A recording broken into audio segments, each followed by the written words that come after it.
Hi and welcome to the Machine Ethics Podcast. This month we're working on the theme of AI 101.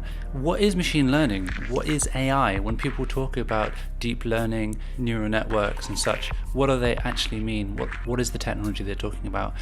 This month I'm talking with Greg Edwards from Decoded on just this and getting to the bottom of how these technologies actually work. We discuss some of the history of AI development, some of the maths involved, what machine learning and deep learning actually are, and other strange and interesting AI subjects like automata, genetic algorithms, and GANs. We also talk about what the frontier of AI looks like currently and what this year might hold for AI development. We also discuss throughout how easy it is to get involved with this technology, so stay tuned. Also, if you have any questions, contact us via the website machine-ethics.net. You can support us on Patreon, patreon.com/machineethics. And thanks very much for your time and hope you enjoy. So thanks, Greg. Welcome to the podcast. If you could give us a quick introduction to who you are and what you do, that'd be great. Sure. Thanks for having me. I'm Greg Edwards. I'm a data scientist at Decoded. We're a tech education company. So we demystify a lot of the emerging tech trends for large companies and help people understand the value of new technologies. My specific area of expertise and interest is data science, machine learning, artificial intelligence. My title as data scientist, it's a title that is becoming increasingly popular. I think I saw last year it was, the highest growing job title on LinkedIn. And the reason for that is the role of a data scientist is essentially to take all this data that companies are collecting, and the amount of data that companies are collecting is sort of always growing. Yeah. And actually turn that into something that's useful. So turning that into an insight, a product, or a decision, and that usually looks like a prediction or a graph or something like that. Yeah. But I spend a lot of my time actually up in front of people talking about how data science works, what data scientists do, and how you can use data science to actually create value and create some sort of interesting insights. I got into data science, machine learning, and all that good stuff. A few years ago, I actually was an ec major in college because I went to college in the States. Ec being economics. Sure. Yeah. I then went and worked in advertising technology or ad tech. Ooh. And Sorry. And I kind of got into machine learning and data science almost through frustration. So I was working with Excel every day. So there's, that lovely spreadsheet software from Microsoft. Yeah, I'm pretty sure that our listeners would be aware of these such Excel. Right. Yeah. I'm used to kind of assuming no knowledge, so I feel like I kind of always explain everything. But so I was really frustrated with that, and I was using it on a daily basis. I would spend like a day kind of like manually filling out spreadsheet. And I figured that there has to be a better way of doing things. So I went online, I kind of taught myself how to code in a language called Python. I found some incredible online resources talking about machine learning and why that's useful and how that turns data into something more compelling. And I really sort of started pursuing that. I then ended up doing a master's at Royal Holloway University of London. My master's was in machine learning and artificial intelligence. I did some work there on building game playing algorithms. So having a program that could play many different games and hopefully try and get some sort of artificial intelligent program as a result. And then since then, I've been working with Decoded, kind of sharing that experience with people and trying to get other people super excited about machine learning, artificial intelligence in the same way I am. Great. So this episode that I invited you on, Greg, was specifically kind of aimed at the audience who maybe are interested in AI and machine learning. They've heard a lot about it. There's a lot in the media at the moment about it. You might even hear about it in respect to their jobs or to new products coming into their workplace. So the whole aim of this particular episode is kind of a 101. What is this AI that people are talking about, this machine learning, all these sort of terms? Can we get to grips with these terms and really kind of have a base level that the listeners can take away and use and have that in their discussions with other people when they start seeing these things in the media or they go and chat to people in the pub? So super thank you for coming on. The first question actually is the same question I ask everyone, and that is the extremely hard question of what is AI, Greg? Yeah, it's funny, isn't it? That it's a really persistent question. I think the reason it's a hard one is because artificial intelligence (AI) is a very exciting, but it's also quite a slippery term. So if you look at actually where and when AI is used, I think it's probably more often used by marketers and Mm, news articles than it is maybe used in science. The best description that I've heard is, and the definition that I kind of ascribe to is that artificial intelligence isn't one technology. It's really a goal. It's an objective. It's the idea of creating a machine that exhibits some form of intelligence. Now, actually, to define it, mm, you've got to ask, what do you mean by intelligence? And intelligence is a really, really tricky term to pin down. sure, sure. So if you can't define intelligence, you can't really define AI. But you could define, like you were kind of mentioning, a goal, which might be that I think it is intelligent to do X, and then therefore this AI is intelligent in that way. Maybe could you say that? Right, but absolutely. So it's like beauty is in the eye of the beholder. It's Right. kind of subjective to what your definition of intelligence is. Yeah. So, and I think the definition of artificial intelligence changes. The gentleman who actually coined the term, John McCarthy, he coined that back in the 50s. He's actually quoted as saying that as soon as it works, no one calls it AI anymore. As Mm, in, the goalpost kind of shifts with the technology. yeah. And I think it's really true because I think if you ask someone what AI was back in the 50s, you know, really what they thought of AI, our smartphones could do now. Probably the power of a handheld calculator can execute some sort of logic in a way that it would have seemed intelligent back then. But now our expectations for intelligence in computers is a lot higher. Mm.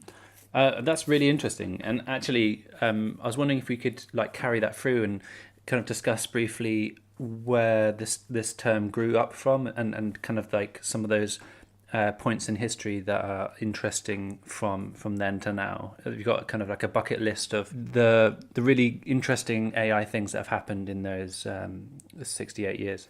Yeah. Yeah. So at Decoded, when we kind of break this technology down, we often like to tell the story of machine learning. Mm. For me, I think, like a lot of the technologies we use in the 21st century, it really starts at the end of World War II.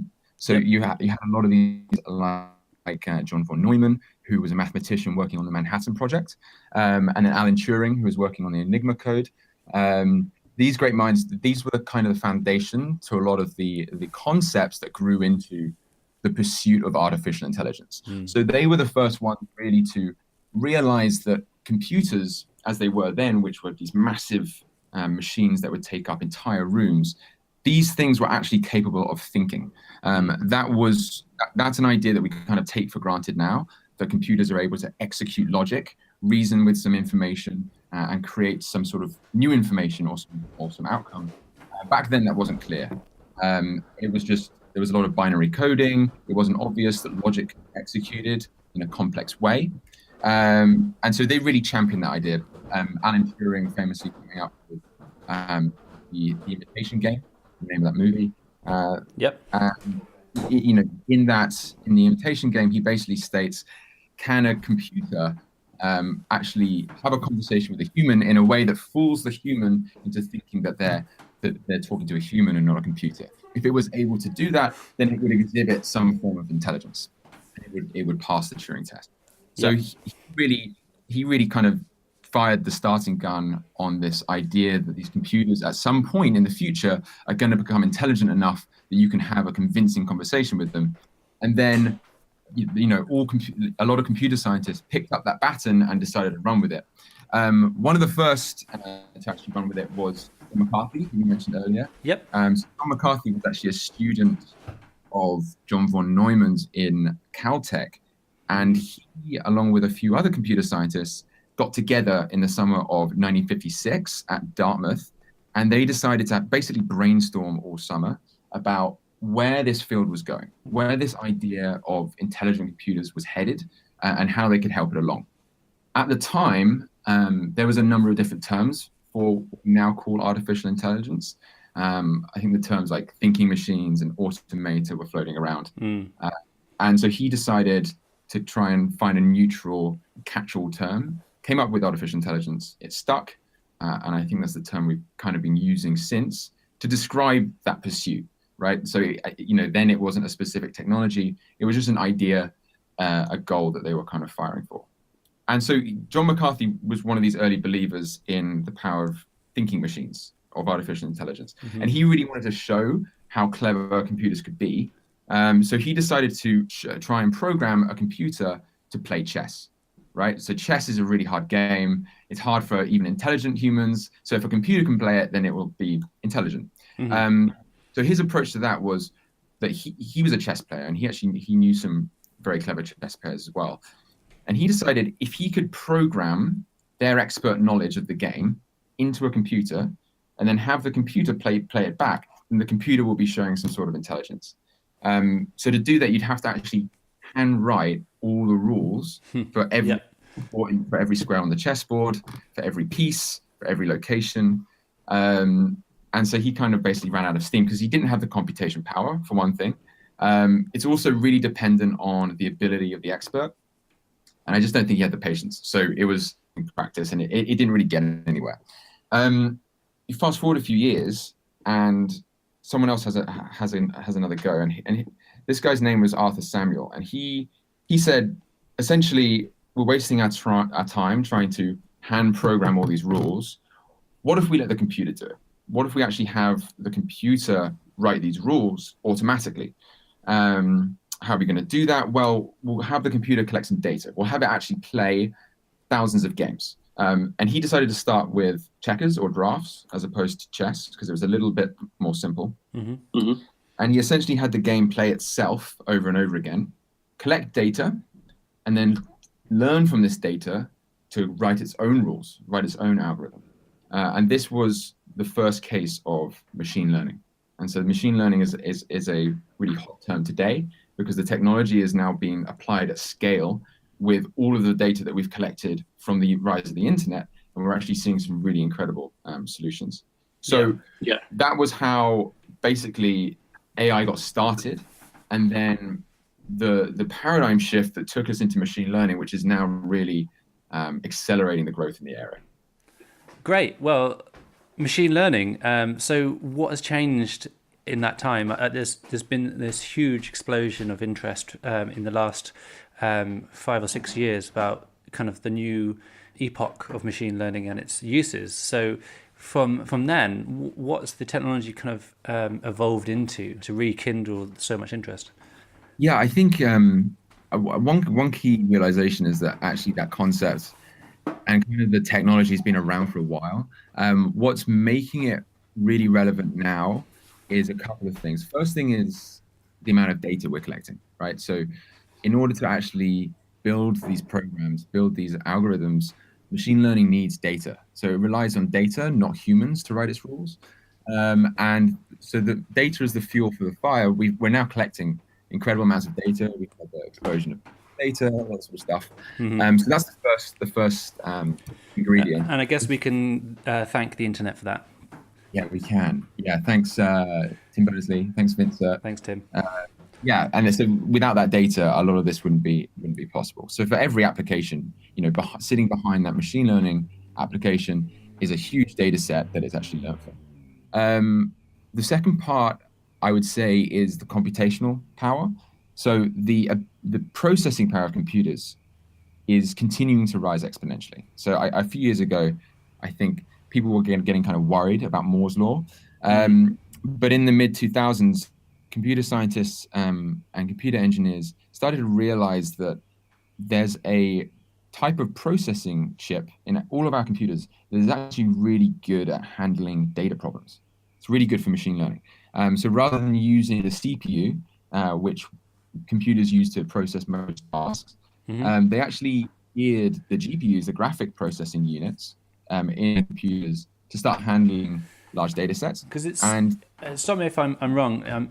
I think the way I understand it is the graphics, the GPU is much more asynchronous than the GPU is. Is that right? Right. Yeah, it's essentially that it executes very simple tasks all at the same time, as opposed to the CPU, which is capable of handling more complex operations, but in a sequence. Yeah. And that's the kind of problem that you want when you're rendering an image on a screen. When you're handling shading on a video game, you want to handle very simple computations, but many of them at the same time to render one picture. Same thing with data. If you can handle lots and lots of simple additions and multiplication tasks, but do them all at the same time, then you're going to actually get through your data a lot quicker. Great. So I fear that this question might be a long one. So what I'm going to task you with now, Greg, if you would be so kind, is to succinctly say how neural networks work. So the most commonly used machine learning method at the moment is using these kind of nodal framework. And I was wondering if you could explain how that worked. Easy peasy. It's a for sure. So neural networks they're one tool in the toolkit that is machine learning. So machine learning is the concept of learning from data to build an algorithm. And there's many different frameworks you can use to do that. You can use something called decision trees, which are like asking yes/no questions about data. Another option is neural nets. Now, neural networks have been around actually conceptually since about the 40s. And they're basically the idea of building a model using the blueprints of brains that we see in nature, animal brains, human brains. And the power of neural nets is the ability to create very complex models from very simple building blocks. And those building blocks are neurons. So our brains are made up of millions and billions and trillions of neurons that are all interconnected, kind of like how society is made up of just humans, right? Humans are easy to understand. Society is a bit more complex. And a neuron essentially takes some signal in, and depending on how big that signal is, how small that signal is, it then sends another signal out to another network of neurons. So that's a very simple operation. If you scale that up, you can actually start to create very complex chains of logic and complex rules. Now, I think one of the first things to say about neural networks is that they're a black box algorithm. So what that means is it's really hard to look inside how that algorithm is working and understanding how it's understanding the data that it's given. So we know how to build it. We know how to code in a neuron or a node, and we know how to connect those nodes together. We also know how to give that network of nodes data in a way that it can actually start making predictions that are meaningful. So we give it what we call supervised training data. Let's look at an example of how we might actually use a neural network to do something useful. So say we had a prediction question. A common one is we might want to predict a house's value. So what we would do is we would take some information about that house. Maybe we would have, I don't know, the number of windows on the house, or the floor area, or the location of the house. And then we want to take that input information and predict an output, and that output is the price. Now, to build the model, to make machine learning happen, we've actually got to give the neural network a lot of historical data where we actually know the input data for a house, so the number of windows, the floor area, and the actual price of that house. And then what we do is we give it to the neural network. And what the neural network does is it takes that input data and it just tries lots and lots of different random numbers, random combinations of that information, and create a prediction. Now, at the start, that prediction is really crap. It's really rubbish. So the model basically starts dumb. And then what it does is it actually looks at how good its prediction was versus the real price of that house. And it looks at an error. So it has some sort of measure of the error of its prediction. It then looks inside itself. It looks at all those numbers, the ways it tried to connect the inputs, and it adjusts them. It tweaks them in small ways that reduces that error. And it does that for thousands and thousands of training examples. So for thousands and thousands of examples of houses. And then what you have at the end is you have a neural network that has tweaked its internal parameters, the sort of internal adjustments, levers and pulleys, to reduce the error of all of its predictions to the smallest amount possible. And what you have at the end is you have a neural network that will take the input data from a new house where you don't know the price, and it will give you a very accurate prediction of that price. Yeah. That's obviously extremely useful because now you're predicting the future. The issue is, if you look into that neural network, which is now just a bunch of numbers, essentially, a matrix of weights that have all been adjusted over thousands of data points to try and create this prediction, those numbers don't really make any sense to a human. They're kind of just a jumble. And picking apart why that algorithm, that neural network, is actually generating that prediction based on its input is very difficult. So that's what we mean when we talk about it being a black box. So the predictions it creates are very accurate, and that's really useful and it's really powerful, but there are limitations with the black box approach. And this is actually raising some concerns, particularly for governments. So at the end of last year, the city of New York they commissioned a task force to look into the way algorithms are used in the city. And basically, they're making an assault on black box algorithms, because if these algorithms are used to predict something that affects people, so maybe where policemen go in the city to patrol the streets, predicting crime, that sort of stuff, they need to be able to understand why the models are making the decisions they are in order to hold them accountable. Yeah. So if we step back it slightly, what we've got here is essentially a computer program that you feed lots and lots of data, and if you're using training data, you label all that data. So you have your input and you know what your output should be, and you do that millions of times possibly, and through that process of basically kind of a mathematical equation per input, per neuron, per whatever the topology of that network is, you're creating an algorithm which slowly gets better over those iterations at whatever the job is. And that job might be to send policemen into a certain area, like you said, but would possibly better be represented with the house scenario, where you're basically kind of looking at historical data and making a prediction on what the future thing will be. And what I like about that example is it's not really directly affecting anyone per se, to say that your house might be worth a certain amount of money. Whereas the police example is obviously one of those kind of biased situations where it's almost dogmatic. If you start sending lots of police in the same place, then you create an environment in that place because of that action. So what kind of other, I mean, we could talk about that like for ages, but what other kind of examples of uses do you have for this technology that we can then kind of talk about and get into the nitty-gritty of? Oh my goodness. Okay. How long are we running this session for? Okay. So the reason neural networks are so super exciting is because they are so generalizable. They're so flexible to the type of data that we give them. So if you collect housing data, if you collect that data on the square footage and the price, that's something you can just stick in a spreadsheet. And that's a type of data called structured data. So computers have been handling structured data for as long as they've been around. The really cool things about neural nets are that they don't care whether the data you're putting in is neatly structured in a spreadsheet or whether it's image data. So you can actually use them to take images and use those images as input data, and then take those images and create a prediction. So it can look at an image and say, I think that's an image of a cat, because I've seen thousands of images of cats before, and I know that this mixture of pixels lines up in a way that I think this is a cat, as opposed to a dog. And actually, you can really easily these days build a very accurate neural network that will take an input image and it will be able to tell a cat from a dog using, I don't know, around about 20, 30 examples.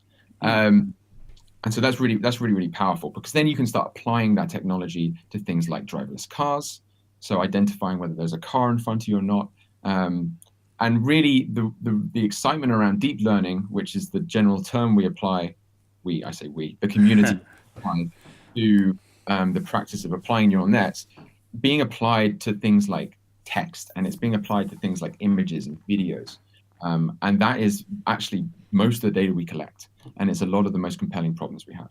Yeah, and a lot of those data sets have training data available as well, which is why it's kind of almost the lowest hanging fruit, if you like, because we have the internet with a wealth of information or a wealth of structured image data which has been tagged or the such like. Yeah, so you can kind of use all that and leverage that in producing these algorithms. Exactly.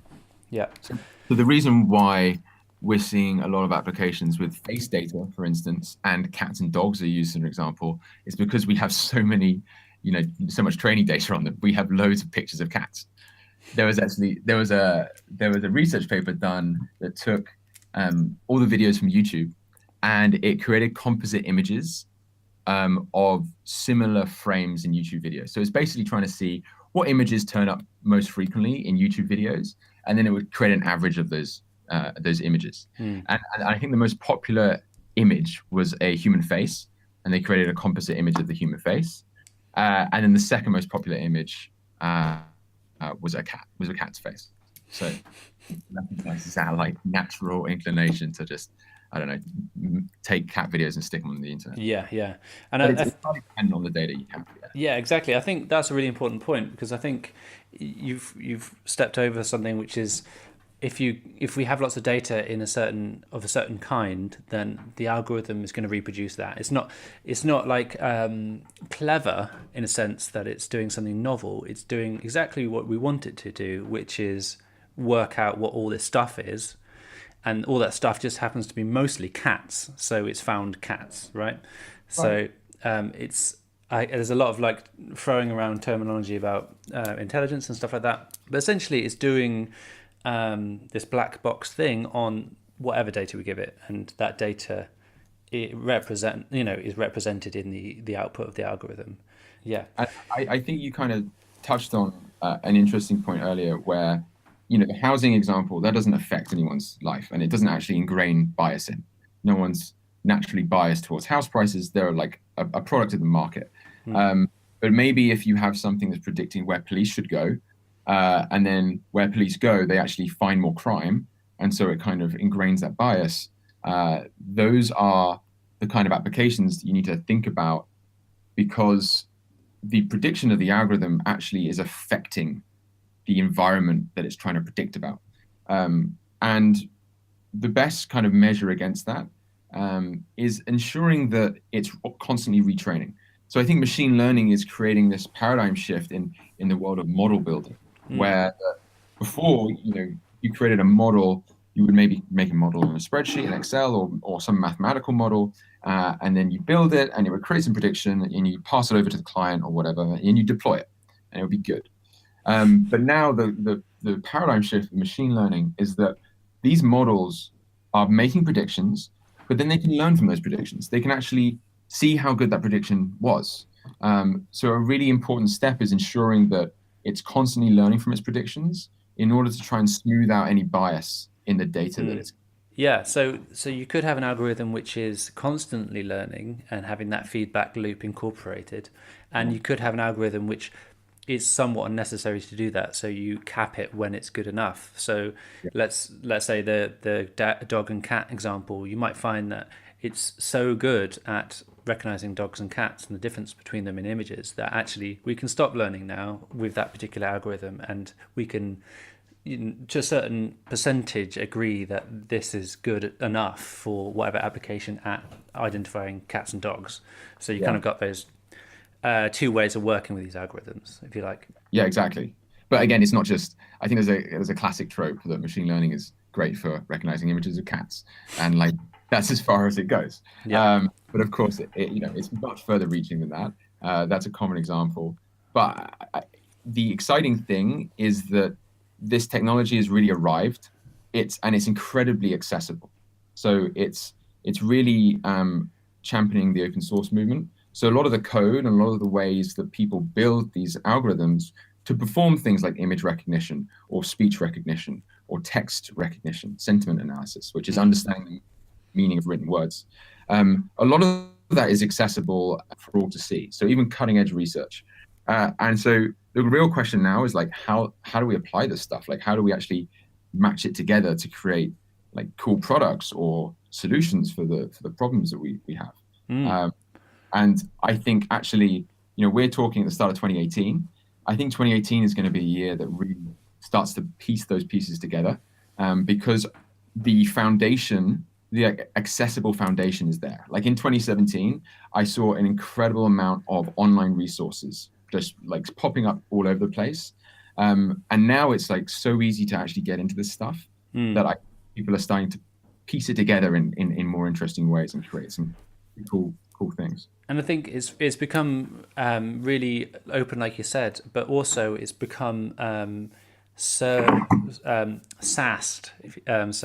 software as a service or platform as a service.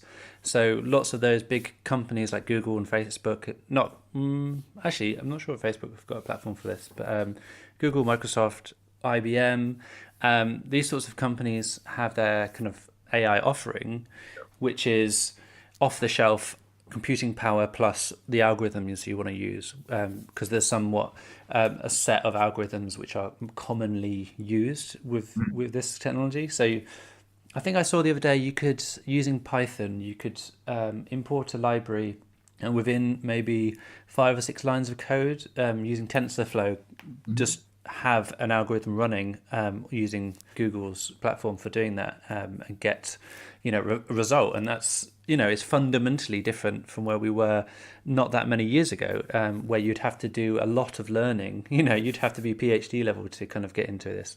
So like you said, I think that's a fantastic kind of way it's moving as well, the whole industry. And that's really happened in the last couple of years. Like the amount of accessibility to libraries, and as you're saying, platforms like Google or Amazon, they're tying in a lot of this, the capabilities in with their cloud platforms. So with AWS, Google Cloud, they've got Cloud ML. So they package it in with their cloud services, and it's incredibly easy to use. So I've used cloud services. It's like, I think the minimum is like 3 to 4 lines of code. You need 1 line to import your libraries, 1 line for your data, 1 line model and train it, and then another one to spit out some output. It's really cool, and I think it's actually lowering the barrier to code. I have friends that are picking this up as a full-time job with almost no code background. So it's a really advanced application of coding and maths and statistics, but it's gone to a point now where anyone can kind of pick it up and start playing around with it. And really, at the end of the day, with deep learning particularly, there's not a lot of maths explaining it. It's a heuristic. It's something that works in practice, but we haven't got all the theory to explain it. Yeah. So if you're playing around with it and tweaking it and trying to see how it works and getting some results, you're as far along as a lot of the leading researchers, really. So it's actually the maths inherent in how a neuron works, maybe, and then by combination of lots of neurons, that's the magic, basically. Would you say? The magic is kind of. Well, let's not say magic, because we're trying to explain everything. So it's not magic. It's statistics and it's computation. Everything should be explainable. Magic does not exist. It's emergence. I would say it depends. You can get kind of philosophical with it. Yeah. Well, this leads me nicely onto my next question, which is other strange and interesting AI-ish things like emergent behavior, such as can be found in Automata, genetic algorithms, which could be different ways of learning from experience, or genetic topologies of neural networks. What interesting things are we seeing other than this, the new hotness, which is the deep learning? So do you want me to kind of intro each one of those things, or are we going to kind of assume that people kind of understand what automata and things are? Let's not assume. Let's dig into it. Sure. Okay. So automata were actually my entry point to machine learning and AI in a lot of ways, because I did economics at university, and economics is this field that loves to do what's called top-down analysis of really big, complex problems. So they love to build models about aggregate demand and aggregate supply, and basically create some sort of equation that's going to describe how the economy works. Now, you find out somewhere along the line, I think for me, it was like in my third year, that that's rubbish and it doesn't work. Okay. It's not a very effective way of modeling the economy because it's really complex. So these models are useful because they help you gain some intuition, but they have no predictive power. It's really difficult to distill all the movements of, economic markets into one equation and have it work and predict something. Yeah. So an alternative approach was called bottom up, and I took a class from a professor that's championing an automata approach to modeling economics. So automata are very simple artificial agents. So an artificial robot simulated in a world, in a virtual world, in an environment. And these automata can be really, really simple. They can just be a cell on a pixel grid that can either be on or off. And these automata can interact with their environment, and you can make lots of them. So you can stick thousands of automata in one environment, have them abide by some simple rules. So maybe have them simulate some kind of game of life, which is a classic example of automata. Yep. And then run the environment, see what they do, sit back, and then kind of just see what happens. And this is thought of as a less mathematically rigorous, but more maybe realistic simulation of what's happening in the real world. So if you can write the simple rules for each automata, and maybe that automata is like a simulation of a company or even a consumer, an individual, and then you stick all of them together, you let it run and see what happens. You actually see what's called emergent behavior, which is the emergence of some large-scale behaviors that aren't explained by the simple rules that you wrote for the automata. So an example would be in the game of life. I encourage anyone to look it up because there's some great videos on YouTube, is by creating very simple automata with some very simple rules. Depending on the way you set them up, they can exhibit some really funky behavior. They can move together, they can hunt each other, they can cooperate. Yeah. It almost looks organic in its form as it's running, doesn't it? Yeah, it's really interesting. It's really interesting. It's very visually alluring and very visually interesting. I don't know what it tells us. I think there's like an increasing amount of work on that, but I think it's a very intuitive and appealing approach to complex systems. And what we mean by a complex system is just something that's, really complex and too hard to describe with a single equation, like society, like economics, like big things like that. So that's an interesting idea. And now that idea of simulating a population, of simulating almost an organism, is being transferred into artificial intelligence in interesting ways. So you mentioned genetic algorithms. That's the approach of essentially creating an algorithm and have it improve itself through an evolutionary process. So you might have an algorithm, very simple algorithm for tackling some sort of job, and you would create thousands of copies of that algorithm, and you would change each copy of that in a slightly different way. You'd simulate a mutation. You run these algorithms on the problem. You see which ones did well. You kill off the ones that didn't, or you interbreed them, or you do a number of different things. And then you just basically simulate evolution. You simulate natural selection. And this has really interesting results. You can get really efficient algorithms from doing this. Now, simulating evolution is like really computationally intensive, right? Because it's a huge problem. So it's still got limited applications, and there are some limitations in the way it's applied. People run into a lot of local minima, which is like, the algorithm ends up on a non-optimal solution. But it is a very useful approach for things like optimization problems, where you have 5 different levers you can pull. Maybe you're operating a supply chain. You want to know which products to buy, when to transfer them, when to move them. There's loads of different decisions you can make. What's the best way to do it all to maximize your profit? So an optimization problem like that is usually well suited to genetic algorithms, but these are now being applied to neural networks. And people are saying, well, can we optimize the shape and the structure of a neural network using algorithms, using an evolutionary process? And research in that area is really holding up because I think largely because of the computational power researchers have at their disposal. It's very computationally intensive. And now we're at a point where we can start actually almost evolving these neural nets, which sounds super sci-fi and super. But I think it's an interesting area of research. It intuitively makes sense to me. The best example of intelligence we have is biological, and that was formed through an evolutionary process. So it stands to reason that you can kind of simulate that in a computer. Yeah, I concur. I think that's, like you said, it's the obvious next step, if you like. I have here a question about the frontier of AI, but I guess somewhat already answered that. Is there anything else which is kind of sticking out at the moment, which might affect us this year or in the next coming years? Affect us this year, I think GANs are pretty hot right now. So if you've heard of the term, have you seen deep fakes? I don't think I have actually, no.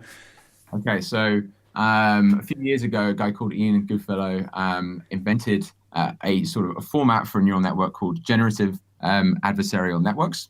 He basically pitted two networks against each other and had one network try and fool the other, and applied this to images. And so what this ended up doing is it ended up generating images. So if you apply into facial images, you have a network that's generating fake faces trying to fool the other network. And this means that you can kind of generate entirely new but very convincing pieces of data and entirely new but very convincing faces. So GANs are really interesting because they capture the essence of a piece of data. So with an artwork that might be like the style of the artwork, with recordings of someone speaking, it's their voice. So it allows you to start replicating humans, both visually and vocally. And so some developers with nefarious intentions have applied this to copying celebrities' faces and putting them on bodies that they shouldn't be on, and lots of sort of controversy as a result of that. And so there was an article a few days ago in the New York Times that was, "Here come the fake videos too." So this is kind of, I don't know, riding on the trails of the coattails of the fake news movement. So I'm interested to see if that gains captures the imagination of the public. That might be something we hear a lot about. But the potential of GANs, of this type of network that can sort of generate its own data, extend way beyond deception. You can use them to actually speed up the training process because you can generate your own simulated data to learn from. So that's going to help things like medical imaging, and it's going to be used in some pretty interesting visual applications. I saw the other day an application where you can basically do a rough sketch of a landscape, and it will create almost a picture perfect version of that landscape automatically from that rough sketch. But it will have a tree where you drew a tree, and it'll have a mountain where you drew a mountain. But it will look like, which is kind of cool. So that's another interesting area. And then I think the area of reinforcement learning, it'd be interesting to see where that goes. So reinforcement learning is the idea of placing a machine learner in an environment. So where the predictions that it's making are actually actions, and those actions affect some kind of reward. So this is applied to chess. This is applied to, famously with DeepMind, AlphaGo and the game of Go.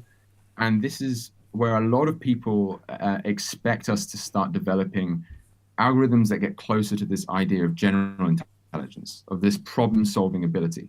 So if you give a learning agent a problem and allow it to learn from getting reward, will it learn how to abstract its problem-solving powers on that one problem? Maybe it's the Atari game of Breakout. Will it be able to transfer those problem-solving skills onto another problem?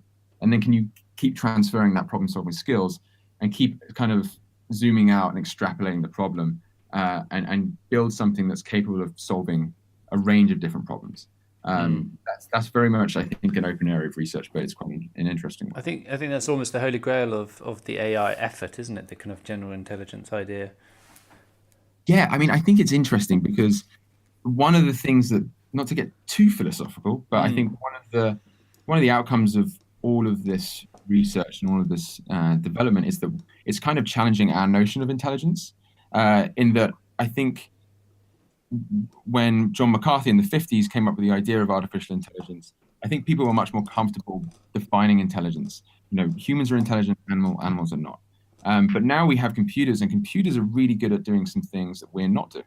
Really good at handling lots and lots of structured data, for one thing. Really good at, even getting better at us, better than humans at recognizing images. And so it's the idea that there's not really one intelligence. So saying that there can be a general intelligence, will that happen for us? Or will there just be lots of very tailored, specific, powerful, but narrow intelligences that kind of get stitched together? So yeah, I think the idea of general intelligence is an interesting one. There are loads of different thoughts on that, whether you're a singularist or, you're an Elon Musk of the world and you think there's going to be a singularity and everything's going to go crazy and the robots going to take over. I don't know, but could you just stick your stake in the ground and say what you would think of those different arguments? Or sure. I mean, it seems logical to me that an algorithm that is capable of self-improving will be able to improve itself to a point where it continues to improve itself. The interesting question around that is how does it define improvement? So what is your value function? What is it optimizing for? That is a problem that is realized by the community. DeepMind have set up an ethics community and I think the leading solution to that is basically have it always check with a human. So it will always try and optimize some value function and maximize its reward. Yep. Now, and it will try and reverse engineer that value function to try and get as much reward as possible. And humans are really hard to reverse engineer. Yeah. Humans are inherently unpredictable. So unless that means it kind of starts torturing humans. I think if you want to learn more about that, you can check out the paperclip argument. I think the paperclip machine. If you look up that you'll find things about paperclip, this algorithm taking over the world because of its job to make paperclips. Also a very addictive game that I wasted a few hours on. Yes, I haven't actually played that yet. Someone's made it into a web game, haven't they? Yeah, it's really mindless, and you end up wasting hours of your life. And why did I do that? It's one of those.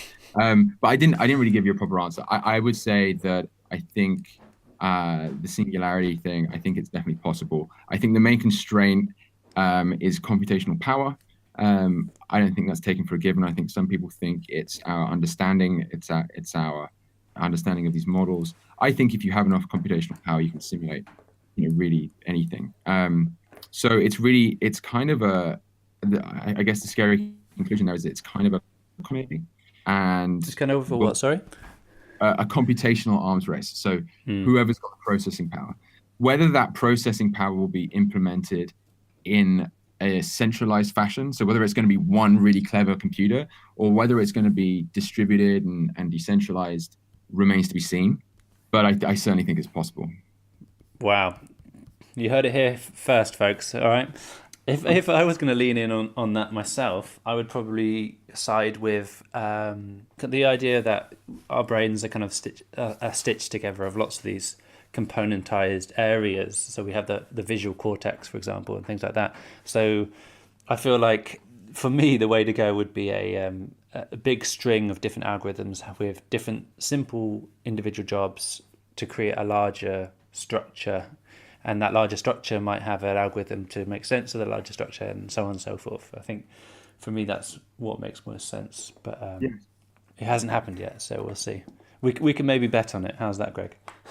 Yeah, I mean, that's kind of the way things are going, right? So there's, earlier I was talking about, rules-based systems and versus machine learning. Really, a lot of what we see is AI. So if you see a smart, inverted commas, chatbot, it's probably got a bit of machine learning that's making some sort of predictions about the best thing to say, but then that gets stitched together with some rules-based things. So I mean, I'm kind of with you. I think the way we're heading at the moment is that we're seeing lots of specialized ML, machine learning applications, and they're kind of getting pieced together in increasingly complex ways. But yeah, I'm happy to put a bet on it. We'll see. Things are speeding up for sure. Great. So Lastly, we're on kind of 55 minutes ish here. So what we're going to do before we say thank you is, how can people kind of get involved? If they're interested in maybe the implementation side of these sorts of technologies, how can people who are interested start learning about it or start making stuff? So many different ways, and that's the exciting thing. I think this is really accessible now. The first thing I would do is just get on a high level comfortable with Python. I think Python is probably one of the most accessible coding languages for this. There are some really good Python introductions on the internet. There's one, Google has a Python class. There's one called Learn Python the Hard Way that I see recommended very often. Python is a language you want to have some high level familiarity with if you actually want to start playing around with these models. Then you want to get some kind of understanding of how machine learning works generally. Udacity have a really good course for that. So again, there's kind of courses for everything, which is really exciting. And then to almost take you the whole way to the bleeding edge of research, there's a really great class that I've taken that I recommend called Fast.ai. That they pursue a top-down approach to deep learning. So this is top-down is implement the model, have it do something cool, doing deep learning, and then work down from there. So you don't spend months or years, if you do a master's, bogged down in doing maths, and then at the end of it, you finally get to be hands-on with a machine learning algorithm. You actually start there, and then you try to understand it and work backwards from the application. So they offer two courses. One is like an introduction to it for coders, to deep learning, and then the second part actually starts implementing some of the cutting-edge stuff. So transfer learning, some NLP stuff, I think, and some time series analysis. So really, with only taking a few classes and probably in the space of half a year to a year, depending on your appetite for it, you can take yourself from knowing nothing about it or about Python to being really a practitioner that's capable of contributing to the discussion. That's amazing. Thank you so much, Greg. Is there anything else you'd like to leave our listeners with before we end? I would just say, if you are thinking about getting into it, give it a go, because it's really exciting stuff. As I said, I have friends that are just getting into it now, and a friend of mine the other day said, I've had probably 8 jobs in the last 8 years, as many years, and I'm now having a go at this machine learning stuff, and I actually finished the work there, and I'm really excited about it. So it's a growing area. It's a really engaging area. I think it's highly relevant and highly practical skill set. And the job now for everyone is to try and start piecing this stuff together in a way that starts to solve problems. And, that's the open problem. And I think we need as many hands on deck as possible. So if you're considering getting hands on with it, giving it a go, I highly recommend it. And it's really, really accessible.